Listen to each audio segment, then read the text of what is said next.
Assalamualaikum Ustadz. Waalaikumsalam warahmatullah. Izin bertanya, mohon dijelaskan perbedaan akidah dan tauhid. Ya, sebenarnya kalau tauhid itu lebih berbicara tentang keesaan Allah.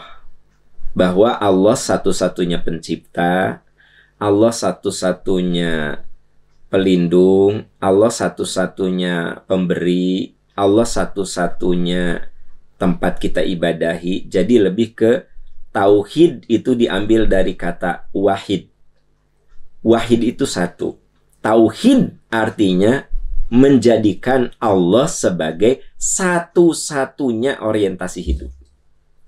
Ya, gitu. Nah, walaupun nanti ada macam-macam, ada tauhid rububiyah, ada tauhid mulkiyah, ada tauhid uluhiyah, ya gitu. Kalau tauhid rububiyah, kita meyakini Allah satu-satunya Rob. Ya, Rob itu artinya pencipta, pengurus, pengelola, pemberi. Ya, Anda bisa mendengarkan omongan saya karena Allah memberi kuasa untuk mendengar. Saya bisa mensistematisasikan omongan, ya, karena Allah memberi kuasa pada saya untuk berbicara. Itu namanya tauhid rububiyah, bahwa saya bisa melakukan ini karena kuasa Allah Subhanahu wa Ta'ala. Begitu. Anda bisa multitasking, ibu-ibu sambil masak, sambil ngistrika, sambil dengerin tausiah, karena Allah ngasih kuasa. Allah yang menciptakan dan Allah ngasih kuasa. Itu namanya tauhid rububiyah. Ya. Nah, ada lagi yang disebut dengan tauhid mulkiyah. Allah satu-satunya yang berhak mengurus, memberikan aturan terhadap kita. Aturan itu datangnya dari yang menciptakan. Makanya turunlah Al-Quran untuk mengatur kehidupan kita. Dan semua aturan yang ada di Quran itu merupakan pengejawantahan dari tauhid mulkiyah. Bahwa Allah satu-satunya raja yang mengatur hidup kita. Mengatur cara kita berbisnis, kudu jujur. Mengatur cara kita berkehidupan, kudu adil. Ya, mengatur cara bergaul untuk supaya kita tidak menyakiti orang dengan omongan kita, dan seterusnya. Itu namanya mulkiyah. Nah, ada lagi yang disebut dengan tauhid ubudiyah. Tauhid ubudiyah itu kita hanya mengabdi, beribadah kepada Allah Subhanahu wa Ta'ala. Makanya ketika kita ibadah itu ada unsur ingin penilaian orang, maka itu namanya syirik dalam ibadah.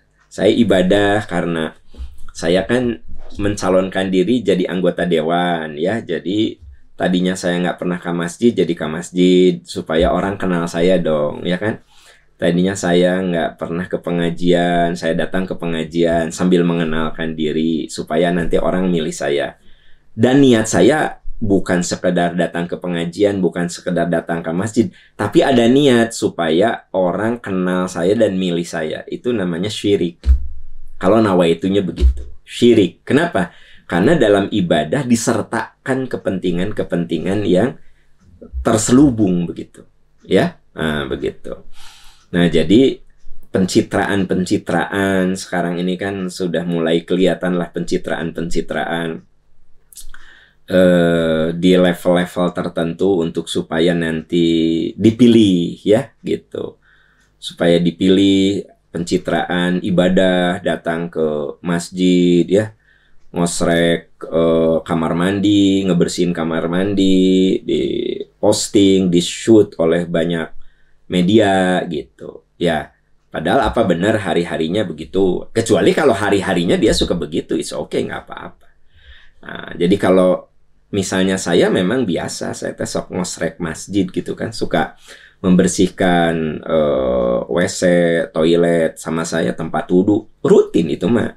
Itu mah sudah jadi kebiasaan saya. Lalu orang memposting kan nggak masalah itu mah.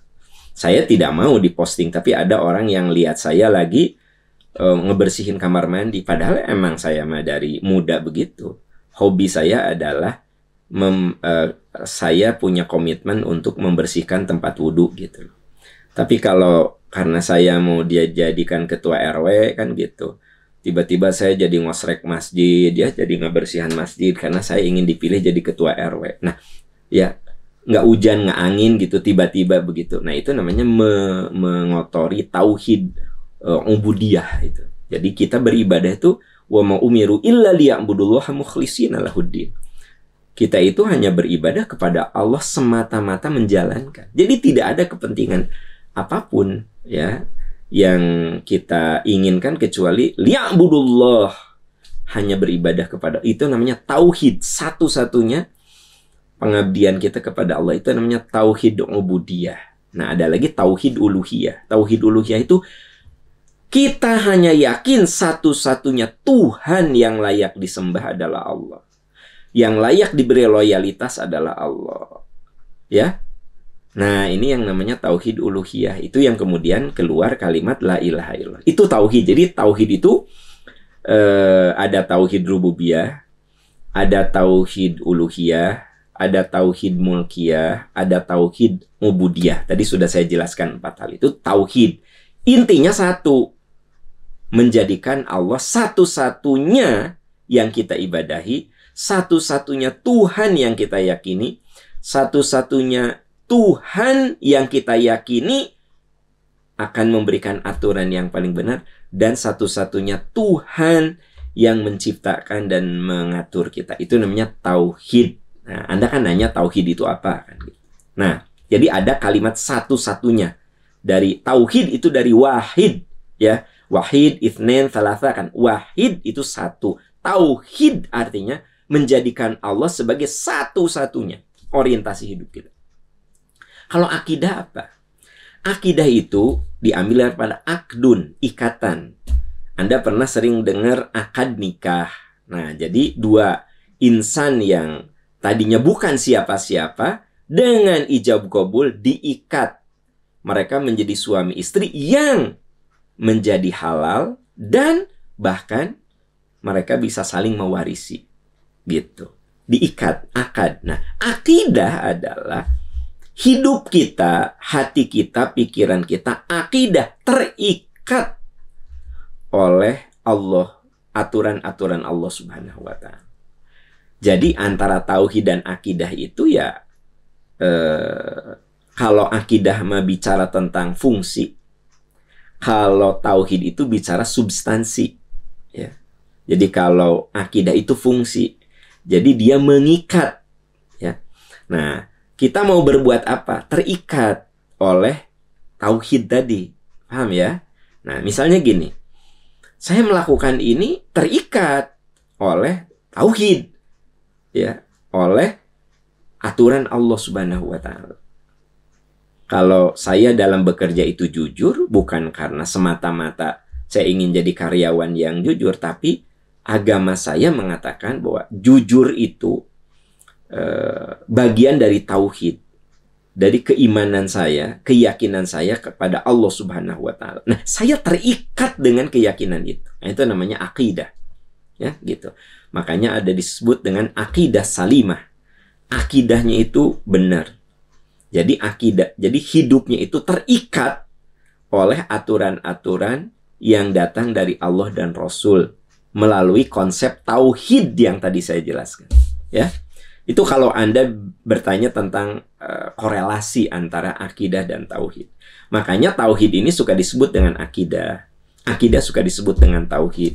Ya, nggak salah juga sih, tapi maksud saya perlu menjelaskan posisinya gitu loh. Jadi kalau orang bilang ini, akidah kita tuh kudu kuat, itu sama aja dengan ngomong tauhid kita kudu kuat gitu. Ya sama aja sih sebenarnya. Nah, akidah ini akan kokoh kalau kita rawat. Tauhid ini akan kokoh kalau kita rawat. Makanya di dalam surat Ibrahim ayat 24-25 Allah memberikan suatu ilustrasi, suatu perumpamaan. Alam taro kaifa doroballahu mathalan kalimatan thayyibatan kasyajaratin thayyibatin asluha tsabitun wa far'uha fis sama tu'ti ukulaha kullahin bi'izni rabbiha wa yadribullahul amthala linnas la'allahum yatadakkarun. Surat Ibrahim ayat 24-25. Tidakkah kau perhatikan bagaimana Allah membuat perumpamaan iman yang kokoh, tauhid yang kokoh, akidah yang kokoh. Nah, ini tauhid akidah kan gitu. Itu seperti pohon yang kokoh. Asluha tsabitun. Akarnya menghunjam ke bumi. Wa far'uha fis sama. Daunnya rimbun. Ya, batang pohonnya menjulang ke langit. Udah gitu daunnya rimbun. Bukan hanya itu. Tu'ti ukulaha kullahin bi'izni rabbiha. Dia memberikan buah kemanfaatan. Jadi tauhid kita itu harus memberikan buah kemanfaatan untuk orang lain. Memberikan kenyamanan seperti pohon yang rindang itu. Ya. Nah, untuk punya pohon yang rindang seperti itu berbuah, maka kita kudu merawatnya. Maka tiap pagi kita merawatnya dengan percikan iman. Jadi percikan iman itu salah satu upaya untuk merawat pohon keimanan kita, akidah dan tauhid kita. Tiap pagi kita siram. Tiap pagi kita pupuk. Dan kita kendalikan hamanya melalui nasihat yang berkelanjutan. Ya, alladzina yastami'unal qaul. Kita kudu rajin mendengarkan nasihat, fayattabi'una ahsan. Lalu ikuti nasihat itu. Makanya kan saya sering berulang-ulang mengatakan, kalau Anda dan saya kalau saya cuma ngomong, ya Anda dengar gitu. Terus kita nggak ada suatu aktivitas bersama. Nah, itu saya khawatir kita tuh mengawang-awang, nggak membumi. Makanya saya suka ajak teman-teman untuk melakukan satu aktivitas bersama yang membumi, yaitu bikin tempat-tempat kegiatan dakwah, ada majelis taklim, ya, ada kegiatan-kegiatan sosial di percikan iman itu. Kita punya anak angkat, kita punya mengasuh anak yatim, kita punya pembinaan untuk pengentasan kemiskinan, kita punya pelayanan kesehatan, kita macam-macam kegiatan yang nyata dan terukur, termasuk kita bangun masjid peradaban di Jatinangor. Itu apa coba? Supaya kita tuh nggak kata anak sekarang mah bukan omdo gitu, omdo aja saya ngomong doang ngomong ya gitu, bubar gitu, nggak gitu. Tapi kita diikat dengan sebuah kegiatan nyata, konkret, ya kan? Gitu. Yaitu kegiatan-kegiatan yang bisa dirasakan oleh orang lain. Karena iman itu kudu dirasakan. Tu'ti ukulah kullahin, memberikan buah. Tuh, memberikan buah. Ya. Lalu asluha tsabitun far'uha fis sama. Dia menjadi rindang. Nah, kan berarti iman tuh kudu ngasih pengaruh gitu loh, ya. Si pengaruh. Kalau kita rajin dengar tausiah, berubahlah omongan kita, jangan kasar, pikiran kita jangan suudzon, hati kita kudu jadi bersih.